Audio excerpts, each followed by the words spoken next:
que a nosotros nos tocó Juventud Heroica del 4 de febrero, la misión de ser relámpago, anunciando en el medio de la oscuridad el nacimiento de una nueva era para los pueblos de América y del mundo.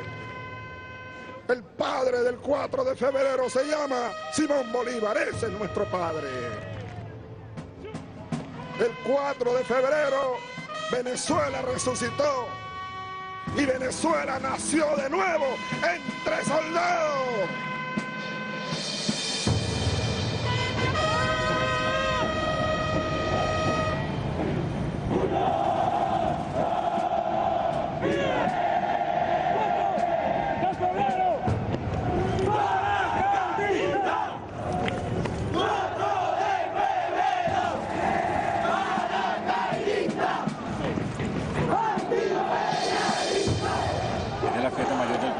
Que estamos celebrando nosotros paracaidistas, nos sentimos animados.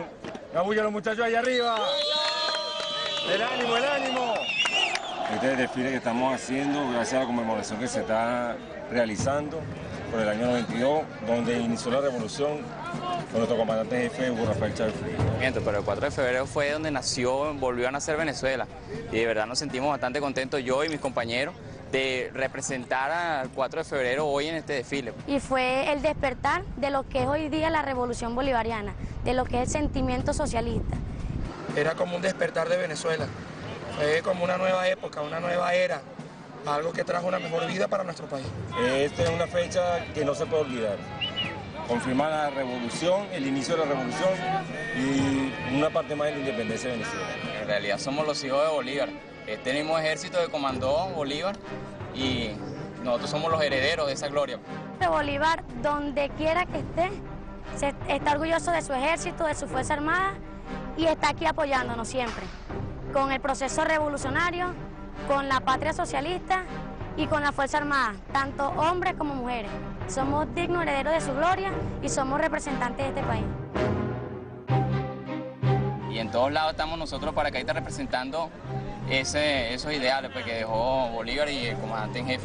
Desde el primer momento que uno entra, que ingresa como aspirante que es en esta institución o en cualquier institución de las Fuerzas Armadas, uno deja todo, deja su familia, deja sus amistades, deja todo lo más preciado que uno tiene por ser útil a la patria, por servir, por formarse como militar, por defender este suelo con la vida si es posible, si se hace necesario.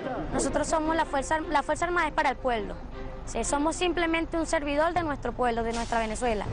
Y por eso es que la Academia Militar la llaman cuna de la Revolución Bolivariana, porque ahí se forma el militar revolucionario, el militar que va algún día a utilizar sus armamentos, a usar sus armas en pro de la defensa de la nación y del pueblo soberano. Hoy son soldados de la paz, soldados al servicio del pueblo, hijos de Bolívar, conscientes del papel histórico que les toca jugar.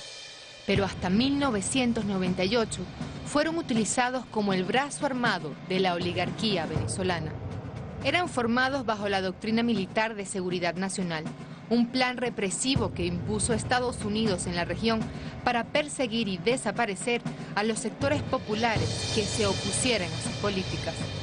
Fue así como en Venezuela se desató una ola de persecuciones, asesinatos, torturas y desapariciones contra miles y miles de venezolanos. La educación tradicional que permeaba en todos los cuarteles, inclusive en las academias militares, era una educación direccionada y condicionada por los intereses de los Estados Unidos. Obedecíamos, por supuesto, a la lógica o a la filosofía geopolítica de la contención del comunismo, en donde se pensaba que nuestro enemigo era aquel que pensara de una manera distinta al establishment o a la política que mantenía el status quo, que en este caso era la democracia representativa de corte liberal occidental. En verdad la formación era del típico gorila suramericano, la Escuela de las Américas. Los manuales eran los mismos manuales gringos. Los batallones, aquí había batallones de cazadores. Hasta hace poco, que el presidente los eliminó y ahora se llaman batallones de Caribe. Cazadores de hombres. Ese era el nombre, pues. Cazadores, boinas verdes. Los boinas verdes venezolanos. Cazadores de hombres. Venezuela en el año 63 comienza la política de desaparecidos en América Latina en el gobierno de Raúl Leoni. las primeras experiencias de desaparecidos que después se consolidan en Argentina, en Chile, en Uruguay, no nacieron en el Cono Sur, ya terminan de explotar en los 70. Nacen en Venezuela en el gobierno de Leone, donde en este país desaparecieron más de 400 personas, ¿no? Fueron oficiales formados para pisotear al pueblo. Es decir, es la misma doctrina que se aplicó para crear a los dictadores de América Latina. Desde allí se formaron, desde la Escuela de las Américas, y luego posteriormente comenzaron a asumir, espacios políticos y tomaron acción en sus respectivos países con el apoyo de Estados Unidos. Eso no lo podemos negar, ni se puede ocultar. Las Fuerzas Armadas anteriormente estaban teniendo una visión totalmente obtusa, errada. No era la de defender a su pueblo, era la de atacar al pueblo. En las Fuerzas Armadas, puedo decir a plenitud, que estaban a orden, a servicio de un imperio. ¿Cómo se puede decir que el Estado venezolano, que nosotros no teníamos soberanía, que nosotros, ¿cómo es posible que antes habían entes militares de Estados Unidos en nuestros fuertes militares? El control se ejercía mediante la misión militar norteamericana que quedaba acá en Fuerte Tiuna, donde está la sede exactamente allí, cercana a lo que es el batallón Ayala, el grupo Ayala, el grupo de blindados Ayala. Allí funcionaba la misión militar norteamericana. En todas las escuelas de armas y servicios de la Fuerza Armada Nacional existía un oficial norteamericano de infantería, de artillería, de blindado, de ingeniería, de todas las armas, condicionando, modelando, supervisando los currículos y verificando que los oficiales que normalmente ocupaban los primeros puestos en esos cursos iban directamente a hacer cursos en Fort Benning, en las escuelas de las Américas, en Fort Bragg, o en los grados superiores de coronel, de teniente coronel, de coronel en el Sistema Interamericano de Defensa, en la Escuela de las Américas. Aquí daban clases los voceros de la oposición a enseñarnos las virtudes del neoliberalismo. Aquí daba clase Claudio Fermín en esta escuela y nos hablaban del libre mercado, y cuando hablaban de geopolítica, era la geopolítica que el enemigo era Brasil, que el enemigo esa era la hipótesis verde, era Brasil. Nuestra posibilidad de guerra era Brasil. Y nos vendían, y poco a poco fueron vendiendo aquello de... éramos cadetes cuando la invasión a Panamá, que no hacían falta los ejércitos, que debía reducirse a una pequeña fuerza, que si alguien nos atacaba, los gringos defendían. Claro, no nos explicaban qué ocurría si los gringos nos atacaban. Cansados de ver al pueblo en la miseria, mientras los gobernantes de turno amasaban enormes fortunas, el 24 de julio de 1983, un grupo de soldados comandados por el capitán Hugo Chávez funda el Movimiento Bolivariano Revolucionario 200. Surgió el movimiento, el MBR 200, y comenzó desde abajo, una efervescencia, aquí en la escuela. Este era el sitio donde, bueno, se juntaban una cantidad de ideas y de sueños. Y después la gente se graduaba y se iba a los batallones, y había un contacto por un mecanismo que teníamos nosotros de reunión que impedía la fuga de información y que nos permitió pues pasar 10 años en la clandestinidad en los cuarteles. 2 semanas después de asumir la presidencia, Carlos Andrés Pérez anuncia la aplicación de un paquete económico que condenaba al pueblo a más miseria. El conocido paquetazo, impuesto por el Fondo Monetario Internacional y el Banco Mundial, incrementó la gasolina en un 100%, la electricidad en un 150% y duplicó el precio del pasaje estudiantil. Además, se inició una ola privatizadora de las empresas del Estado, como la CanTV, Viasa y PDVSA. Se liberaron los precios de los alimentos mientras se impuso un tope a los salarios. Toda esta situación provocó que el 27 de febrero de 1989 miles de venezolanos se rebelaran contra el gobierno de Carlos Andrés Pérez. Siempre las medidas económicas afectan al pueblo, nunca afectan a la parte aristocrática. El pueblo y los estudiantes están juntos. Nosotros cuando salimos a la calle no salimos a reprimir, salimos a restablecer un orden que está alterado y que no permite el normal desenvolvimiento de las actividades del país. Venezolanos, en nombre del Gobierno Nacional, me complace informarle a la ciudadanía que desde el momento que se dictó la suspensión de las garantías constitucionales y se implantó el toque de queda, la situación general del país se encuentra prácticamente normalizada. Solo en la ciudad de Caracas subsisten,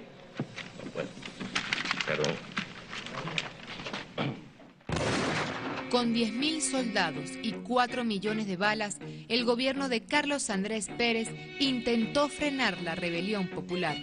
Más de 3.000 venezolanos fueron asesinados y muchos de ellos lanzados a fosas comunes como la peste. Nunca voy a olvidar una gráfica que salió en un periódico de un nene de 5 años muerto en la calle, acribillado porque iba con su mamá.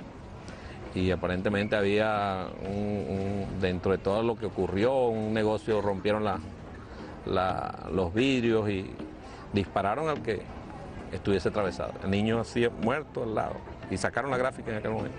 O sea, eso para nosotros, a mí en lo personal me marcó. Nos marcó aquellas máquinas en la calle recogiendo los cadáveres en la calle y metiéndolos en un camión. Y echándoles arriba a alguien cal. Pero ¿cuál es el grado más inmoral? Que los bienes de ahí se montaron en camión y los llevaron para la finca de los generales. Los bienes recuperados, que se le quitaron al pueblo, que los agarraron ahí, se consiguieron, que eran simplemente algunos saqueos, ¿verdad? Muchos de esos bienes terminaron en la finca de los principales generales de la brigada blindada. Y eso lo vimos nosotros.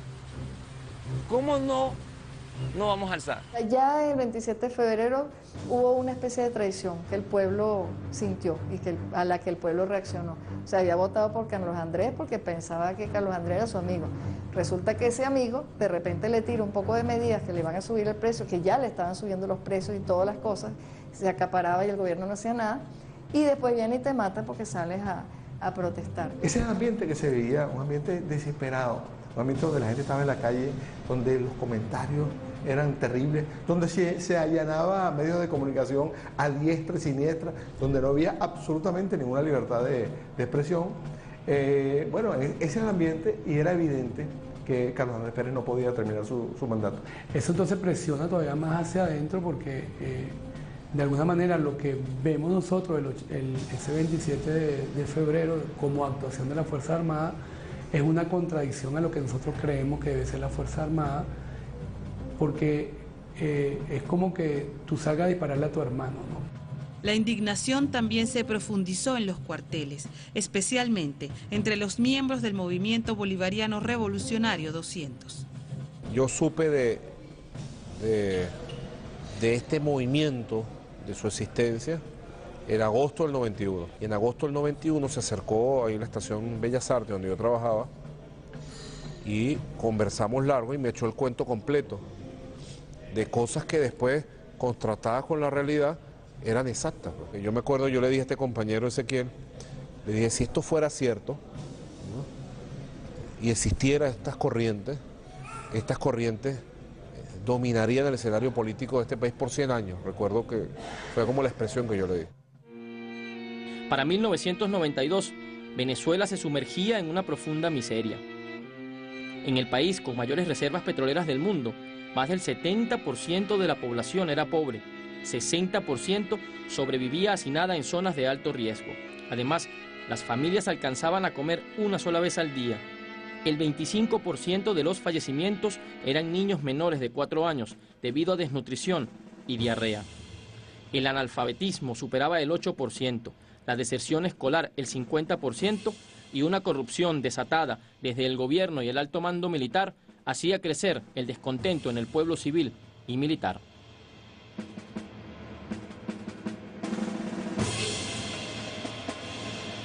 Los primeros días de febrero de 1992, el presidente Carlos Andrés Pérez se encontraba en Suiza participando en el Foro Económico de Davos.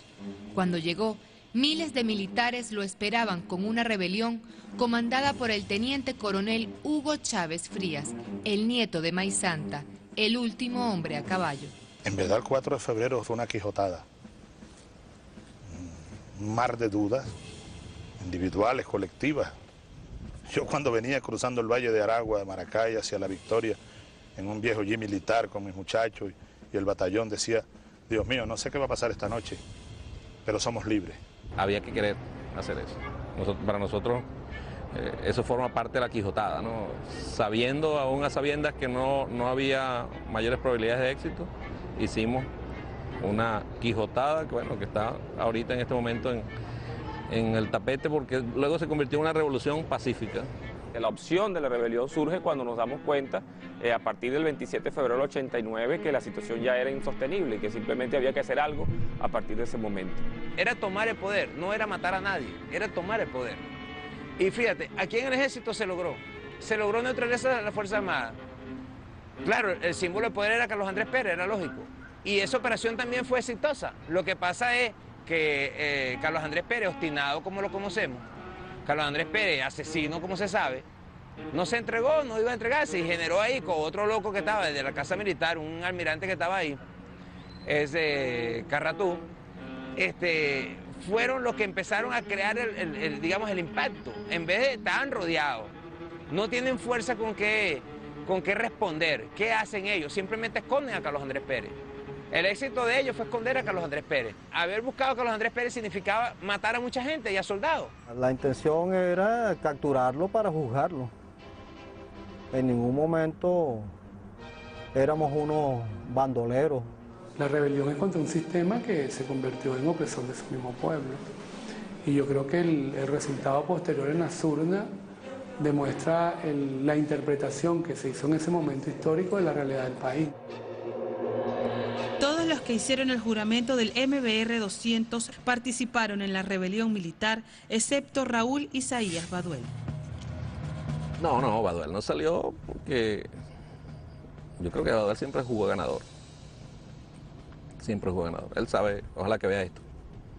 Y él sabe las cosas que hizo, inclusive te voy a decir, aquí en esta academia militar, Baduel llegó en el año 85 y lo nombraron comandante de compañía, donde estaba yo, y yo era cadete segundo año. Y llegó Baduel y nosotros dijimos, qué bueno, llegó Baduel, que a los 15 días se fue, pidió cambio. Entonces cuando nosotros le preguntamos, no, fue que me cambiaron porque yo no cuadraba con el comandante de cuerpo cadete, mentira, él pidió cambio, porque vio que aquí, o sea, no había manera de evadir el compromiso, pues. El gobierno de los Estados Unidos reaccionó inmediatamente. El presidente Bush se solidarizó con el presidente Pérez y presionó a sus países aliados a pronunciarse. Pero el pueblo, el históricamente excluido y masacrado, tomó las calles para expresar su solidaridad con los militares patriotas.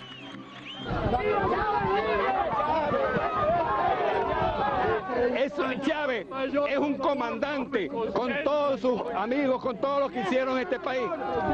Lo que hicieron fue buscar el mejoramiento de Venezuela, acabar con los corruptos. Un corrupto como Carlos Andrés Pérez, un asesino como Carlos Andrés Pérez. Recuerdo que un camarada de la UCB, un colega profesor, muy amigo, me llamó, que no era muy amigo, colega y todo, pero no un hombre de izquierda.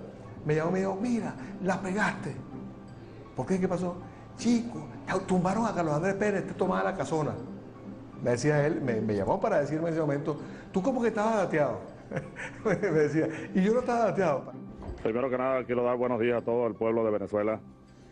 Y este mensaje bolivariano va dirigido a los valientes soldados que se encuentran en el Regimiento de Paracaidistas Aragua y en la Brigada Blindada de Valencia. Compañeros, lamentablemente, por ahora, los objetivos que nos planteamos no fueron logrados en la ciudad capital. Es decir, nosotros acá en Caracas no logramos controlar el poder. Ustedes lo hicieron muy bien por allá, pero ya es tiempo de evitar más derramamiento de sangre, ya es tiempo de reflexionar y vendrán nuevas situaciones y el país tiene que enrumbarse definitivamente hacia un destino mejor.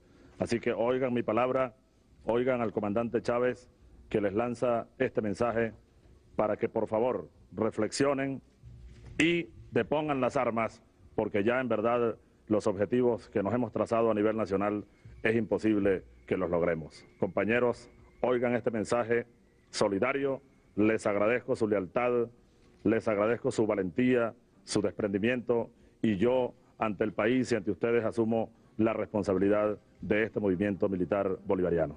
Muchas gracias. Cuando dijo esa palabra, yo recordé a mi amigo Ezequiel y dije, la vaina es cierta, dije. Era verdad, dije yo. El por ahora significó, este es el hombre de las responsabilidades, este es el hombre que es capaz de canalizar esta estas inquietudes, estas esperanzas, esta historia, 200 años de vida republicana, se concluyen ahí. Desde la misma madrugada del 4 de febrero, el comandante Chávez se metió en los corazones de todos, en el mío y en el de toda mi familia y en el de la mayoría del pueblo de Venezuela. Y salimos, al día siguiente estábamos también nosotros incorporados en ese gran movimiento espontáneo que surgió de hacer pintas y de que viva Chávez. Durante 2 años, el comandante Chávez y otros soldados patriotas estuvieron presos, pero ni el encierro pudo frenar la indignación del pueblo. La democracia es lo que nosotros queremos, es democracia, es una verdadera democracia, no donde se están llenando los corruptos, los ladrones, el que vaya el dictador, el que vaya el dictador. No, yo no me arrepiento para nada. Para nada. Yo más cada día me convenzo de la necesidad. El presidente hablaba en estos días de la legitimidad del 4 de febrero. Eso estaba legitimado antes de ocurrir. Por eso que tú decías, porque evitó un golpe, pero también porque si no lo hacíamos nosotros, lo iba a hacer el pueblo. Y al pueblo lo iban a masacrar. Para mí no fue un dolor la cárcel, aunque tuvo muchos dolores. Pero esos dolores fueron absorbidos, ¿no? Por el amor, por la fe, por el optimismo.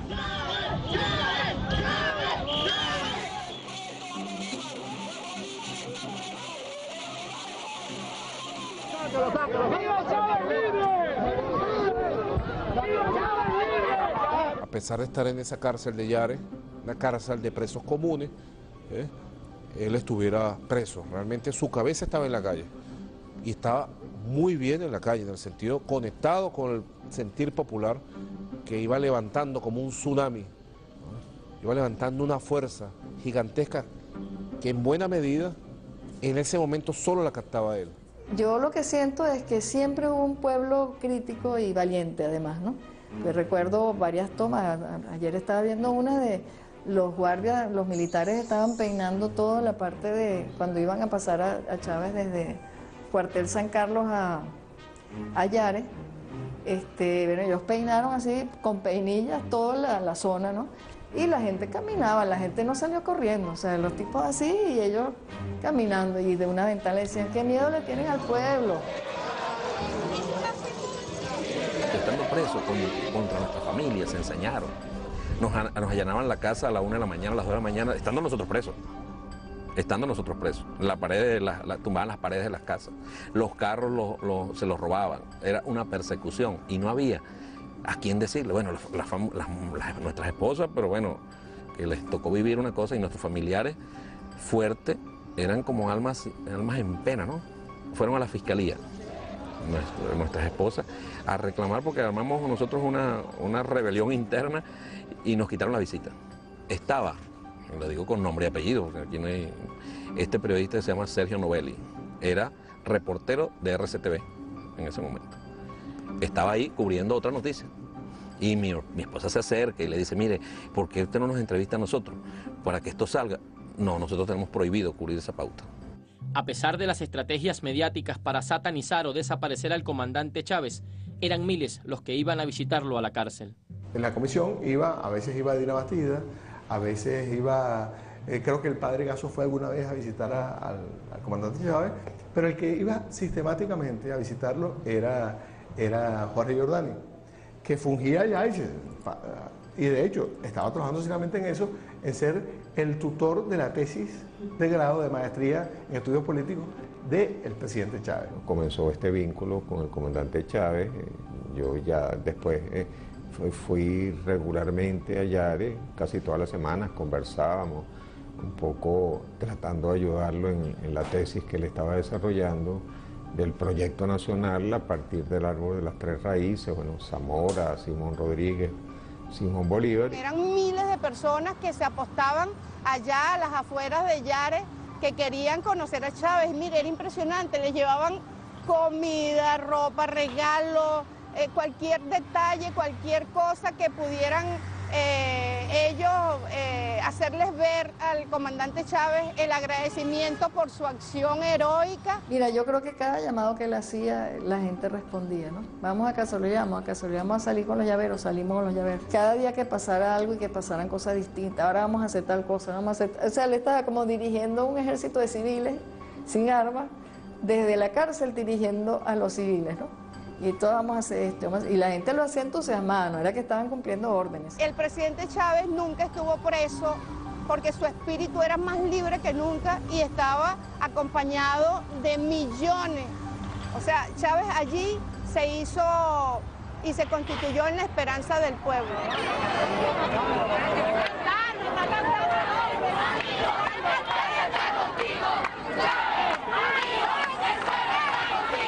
Así cuando sale Chávez de la cárcel de la dignidad, porque se le llamó fue la cárcel de la dignidad, sale como un líder, como el líder que creció allí. Él representa para el pueblo venezolano uno de los hombres que ha dado todo por Venezuela. Chávez es el hombre que realmente nos va a ayudar a llevar la democracia como tiene que ser. Me siento orgullosa de él y vengo en representación de los estudiantes, que todos estamos con él.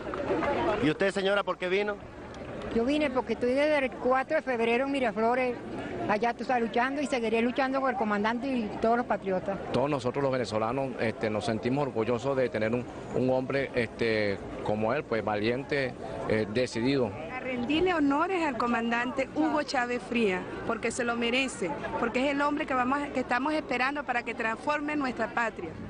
Venir a nombre de la generación militar bicentenaria que decidió insurgir en armas para torcer el rumbo funesto de la República y buscar nuevos caminos. 8 planes nacionales. El último fue el 8º plan de la nación. Aquel plan funesto que llamaron el Gran Viraje. Todos lo recordamos. 8 planes nacionales llevaron a Venezuela a la situación más caótica de toda su historia republicana. Nosotros estamos trabajando desde antes del 4 de febrero en las líneas, repito, muy generales del Proyecto Nacional Simón Bolívar para enfrentar un modelo económico, construir un modelo económico cuya prioridad sea el hombre.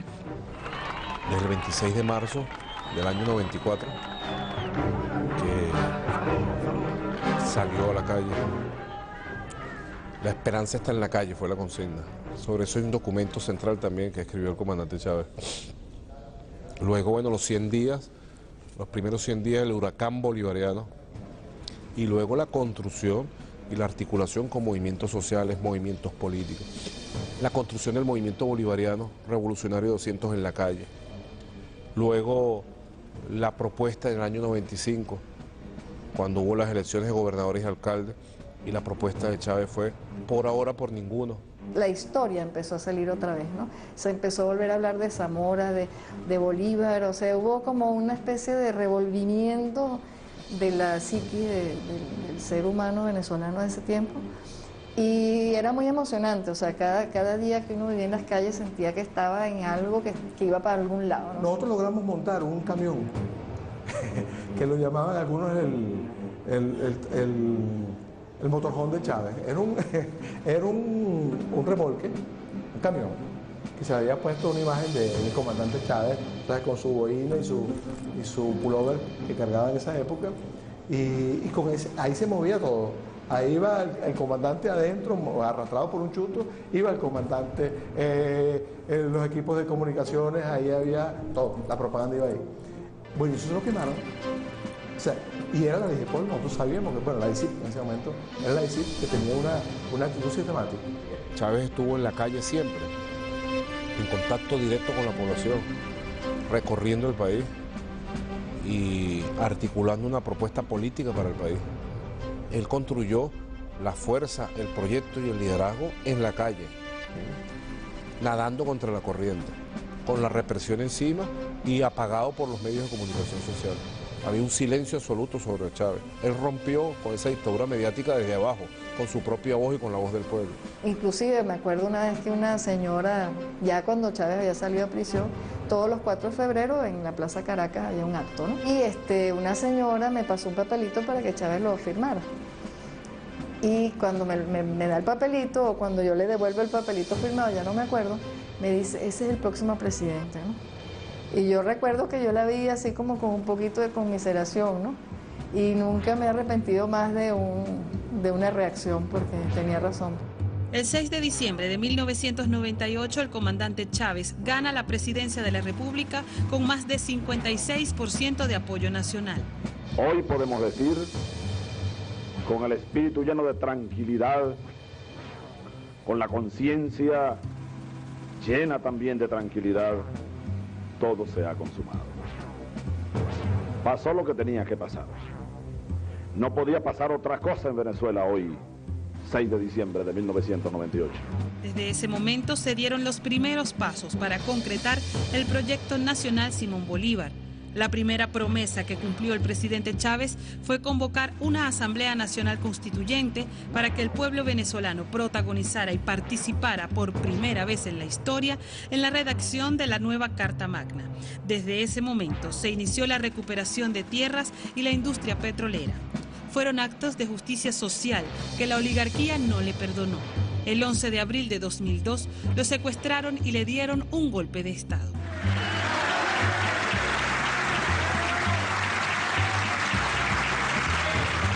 Decretamos constituir un gobierno de transición democrática y unidad nacional de la siguiente forma y bajo los siguientes lineamientos.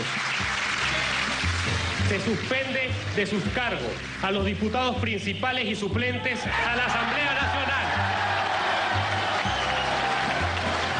Se destituyen de sus cargos al presidente y demás magistrados del Tribunal Supremo de Justicia, así como al fiscal general de la República, al Contralor General de la República, al Defensor del Pueblo y a los miembros del Consejo Nacional Electoral. Muchos de los oficiales que de repente salieron del barrio, del pueblo, de la comunidad, fueron condicionados por este sistema, llegaron a graduarse, se formaron en las escuelas de las Américas, regresaron al país. Cuando regresan al país más nunca querían volver a la comunidad ni al barrio. Esos oficiales, la mayoría de los que se alzaron el 11 de abril y que se fueron para Plaza Altamira y que dieron el golpe de Estado, casi todos venían de estudiar en el Colegio Interamericano de Defensa. Casi todos venían de servir en el ejército de los Estados Unidos y venían de ser condicionados bajo ese tipo de cultura militar. El país, por eso tú ves que allá se montonaron, y discúlpame que use el término, en Plaza Altamira más de 80, porque no tenían tropa. No tenían tropa. No tienen tropa, ¿por qué? Porque la tropa es el pueblo y la tropa ya no se... vuelvo al tema. Un venezolano, una venezolana en este momento sabe reclamar sus derechos.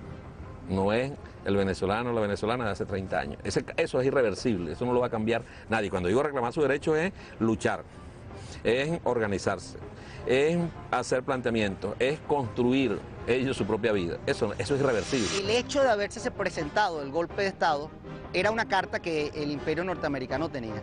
Acá en este mismo fuerte, funcionarios de la misión militar norteamericana entraron al despacho del entonces comandante general del ejército y direccionaban los discursos y la posición que ellos iban a tomar. O sea, todo estaba siendo monitoreado tanto por la misión militar norteamericana como por la CIA y por supuesto por el Pentágono. Y fíjate qué contraste, ¿no? El comandante Chávez en ese momento asume una responsabilidad ante el país y ante la historia, y estos parece que no hubieran roto un plato, ¿no? Y allí están con su cara bien lavada y poniendo posiciones extremas y opuestas, antagónicas a lo que es este proyecto. O sea, allí se ha llegado a un grado de polarización que tienen ellos que demostrar eso. Ninguno de ellos ni siquiera ha aceptado históricamente su derrota y su responsabilidad ante los hechos, y pretenden continuar y volver al pasado. El golpe de Estado, el sabotaje petrolero y las diversas acciones desestabilizadoras que ha emprendido Estados Unidos y la oligarquía venezolana contra la revolución bolivariana han sido derrotadas por el pueblo organizado y la Fuerza Armada Nacional Bolivariana. ¿Qué voy a hacer yo con mi voto? Yo voté por Chávez y yo quiero que Chávez termine su mandato.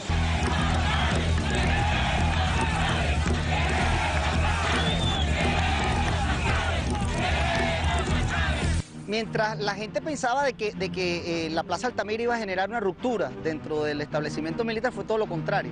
Los bolivarianos y los que creemos verdaderamente en el proceso de cambio y de transformación que se vive en el país, dijimos que ese era un buen elemento para amalgamar más nuestra estructura militar. Y a partir del 2004, cuando se lanza la etapa antiimperialista, que nuestro comandante en jefe lanza la etapa antiimperialista, es cuando se expulsa la misión militar norteamericana de allí. A partir de allí se comenzó una revisión profunda de nuestra doctrina y también de los manuales, inclusive que todavía hasta el 2004-2005 estaban implementándose en nuestros centros de formación, de capacitación y de profesionalización dentro de la Fuerza Armada. En el 2010, cuando en el contexto de la aprobación de la Ley Orgánica de la Fuerza Armada, de la nueva Ley Orgánica de la Fuerza Armada, es cuando verdaderamente se comienza esa revolución en los cuarteles. Ahora, el modelo de formación militar contempla la seguridad de la nación, pero también la contribución de la Fuerza Armada con el desarrollo del país. Además, se permitió la participación de la mujer y se le devolvió a los militares su derecho a votar. Ahora son soldados apegados a valores humanistas, bolivarianos y antiimperialistas que promueven la unión cívico-militar en defensa de la patria bolivariana. Es a partir del 2010, con la aprobación de la Ley Orgánica de la Fuerza Armada Nacional Bolivariana, cuando verdaderamente comienza una revolución dentro de la Fuerza Armada, una revolución militar. Dos pensadores norteamericanos, Alvin y Eddie Toffler, dicen que una revolución militar se materializa cuando el pueblo entra a la Fuerza Armada y comienza un proceso de transformación profunda, en donde esa transformación los combina a cambiar la doctrina, la estrategia, la táctica, la logística, cambian los sistemas de armas, cambia el adiestramiento, cambia la organización de la Fuerza Armada en sí. Entonces eso verdaderamente es lo que está sucediendo dentro de nuestros cuarteles. Los ataques de la oligarquía venezolana y del mayor imperio del mundo contra la revolución bolivariana no han cesado. Hoy, su punto de ataque es la Fuerza Armada Nacional Bolivariana. Ellos no van a cesar en su empeño, ellos van a seguir tocando puertas, van a seguir viendo a ver quién les escucha las propuestas que pueden hacer ellos, no solo en la parte civil, sino en la parte militar también, con muy poca audiencia, una obra de teatro con butacas vacías, pero ellos tienen algo cómo manejarse, que tienen mucha plata y tienen apoyo de afuera. Mira, ellos pueden decir lo que quieran, pero cualquier movimiento de aquí contra el presidente tiene la bendición de los gringos. Los ataques contra la Fuerza Armada y contra el alto mando militar van a seguir siguiendo en la medida de que nuestra Fuerza Armada y nuestros líderes militares sigan manteniéndose al lado del pueblo.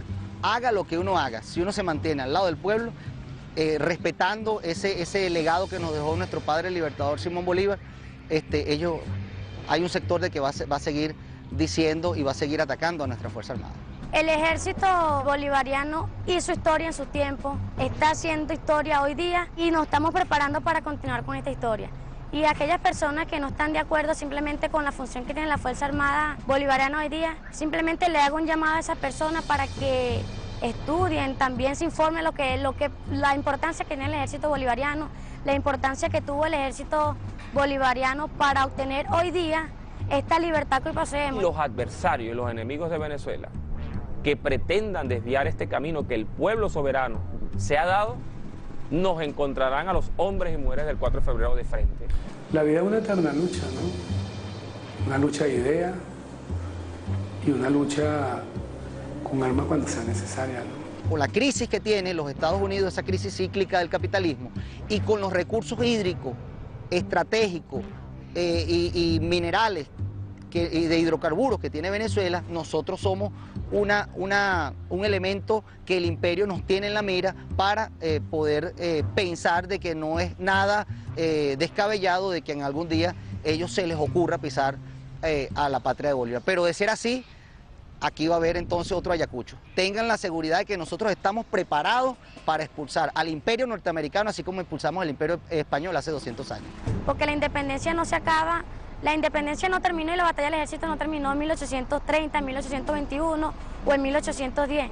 La batalla de la independencia o la independencia de nuestro país continúa hoy, siglo XXI. Nos sentimos regocijados y comprometidos, soldados revolucionarios y comprometidos con esta revolución. La verdad que en cada uno de los soldados, los sargentos y los tenientes que estamos aquí, hay parte de la revolución. Somos soldados de la paz, pero preparados para cualquier agresión que el imperio tenga decidido hacernos. no nos va a encontrar desarmados y no nos va a encontrar descuidados, nos va a encontrar preparados, pero somos soldados de la paz. Yo creo que Bolívar está viendo eso, si eso es posible que esté ocurriendo, y al menos de tener una sonrisa. Bolívar está en su plaza montado en su caballo sin moverse, ¿no? Y yo creo que Chávez despertó a Zamora, despertó a Bolívar, despertó a Simón Rodríguez, despertó la historia, despertó todo lo que tenemos detrás, despertó además la sensación de ser un pueblo de libertadores. Yo creo que es una de las partes más bonitas de Bolívar, un ejército que era para liberar países y no para conquistarlos. Hugo Chávez es una bandera en el mundo hoy por hoy.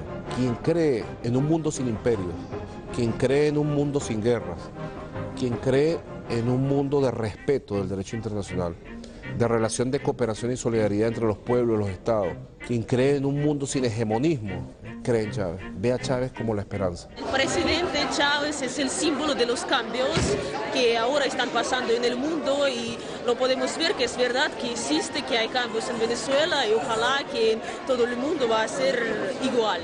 Chávez, porque en primer lugar nos vende una esperanza distinta para América, porque creo que pensábamos que estaba todo perdido y creemos que realmente es la luz que ilumina la liberación del pueblo americano. Llegó la hora de la segunda independencia de los pueblos de la América. Ahora Venezuela es uno de los países mejor alimentados del mundo, un país libre de analfabetismo, con la menor desigualdad social de todo el continente, con más de 3 millones de hectáreas recuperadas para los campesinos, que destina más del 60% de sus ingresos financieros a la inversión social. Una población que recuperó la dignidad y la justicia, donde no hay un solo desaparecido o torturado. Una patria donde los venezolanos son partícipes y protagonistas de su historia. Esa es la Venezuela que nació después de un por ahora. Nosotros debemos pararnos allá arriba en el Ávila y mirar 200 años atrás y decir: Bolívar, no araste en el mar, aquí estamos tus hijos haciendo realidad tu sueño de patria grande, libre.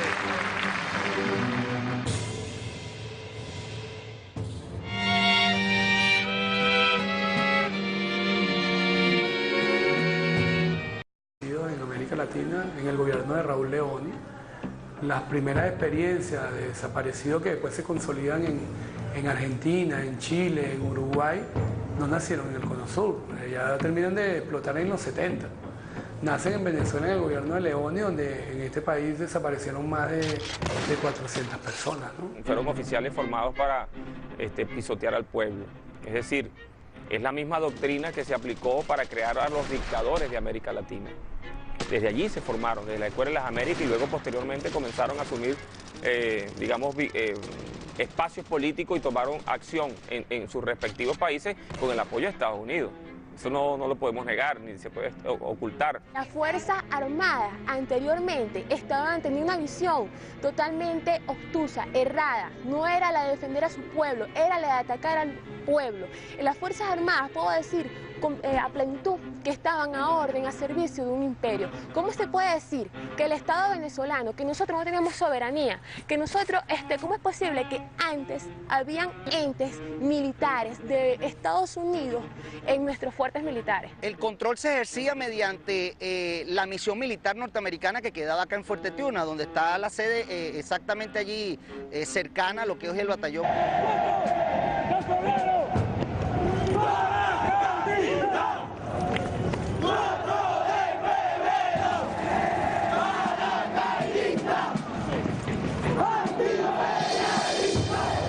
Es la fiesta mayor del 4 de febrero, la que estamos celebrando nosotros paracaidistas. Nos sentimos animados. ¡Una bulla a los muchachos allá arriba! ¡El ánimo, el ánimo! Este es el desfile que estamos haciendo gracias a la conmemoración que se está realizando por el año 92, donde inició la revolución con nuestro comandante jefe Hugo Rafael Chávez Fría. Pero el 4 de febrero fue donde volvió a nacer Venezuela, y de verdad nos sentimos bastante contentos, yo y mis compañeros, de representar al 4 de febrero hoy en este desfile. Y fue el despertar de lo que es hoy día la revolución bolivariana, de lo que es el sentimiento socialista. Era como un despertar de Venezuela, fue como una nueva época, una nueva era, algo que trajo una mejor vida para nuestro país. Esta es una fecha que no se puede olvidar. Confirmar la revolución, el inicio de la revolución y una parte más de la independencia de Venezuela. En realidad somos los hijos de Bolívar. Este mismo ejército que comandó Bolívar y nosotros somos los herederos de esa gloria. Bolívar, donde quiera que esté, está orgulloso de su ejército, de su Fuerza Armada y está aquí apoyándonos siempre, con el proceso revolucionario, con la patria socialista y con la Fuerza Armada, tanto hombres como mujeres. Somos dignos herederos de su gloria y somos representantes de este país. Y en todos lados estamos nosotros para acá representando esos ideales pues, que dejó Bolívar y el comandante en jefe. Desde el primer momento que uno entra, que ingresa como aspirante a cadete en esta institución o en cualquier institución de las Fuerzas Armadas, uno deja todo, deja su familia, deja sus amistades, deja todo lo más preciado que uno tiene por ser útil a la patria, por servir, por formarse como militar, por defender este suelo con la vida si es posible, si se hace necesario. Nosotros somos la Fuerza Armada es para el pueblo. Sí, somos simplemente un servidor de nuestro pueblo, de nuestra Venezuela. Y por eso es que la Academia Militar la llaman cuna de la Revolución Bolivariana, porque ahí se forma el militar revolucionario, el militar que va algún día a utilizar sus armamentos, a usar sus armas en pro de la defensa de la nación y del pueblo soberano. Hoy son soldados de la paz, soldados al servicio del pueblo, hijos de Bolívar, conscientes del papel histórico que les toca jugar. Pero hasta 1998 fueron utilizados como el brazo armado de la oligarquía venezolana. Eran formados bajo la doctrina militar de seguridad nacional, un plan represivo que impuso Estados Unidos en la región para perseguir y desaparecer a los sectores populares que se opusieran a sus políticas. Fue así como en Venezuela se desató una ola de persecuciones, asesinatos, torturas y desapariciones contra miles y miles de venezolanos. La educación tradicional que permeaba en todos los cuarteles, inclusive en las academias militares, era una educación direccionada y condicionada por los intereses de los Estados Unidos. Obedecíamos, por supuesto, a la lógica o a la filosofía geopolítica de la contención del comunismo, en donde se pensaba que nuestro enemigo era aquel que pensara de una manera distinta al establishment o a la política que mantenía el status quo, que en este caso era la democracia representativa de corte liberal occidental. En verdad la formación era del típico gorila suramericano, la Escuela de las Américas. Los manuales eran los mismos manuales gringos. Los batallones, aquí había batallones de cazadores. Hasta hace poco, que el presidente los eliminó y ahora se llaman batallones de Caribe. Cazadores de hombres. Ese era el nombre, pues. Cazadores, boinas verdes. Los boinas verdes venezolanos. Cazadores de hombres. Venezuela en el año 63 comienza la política de desaparecer.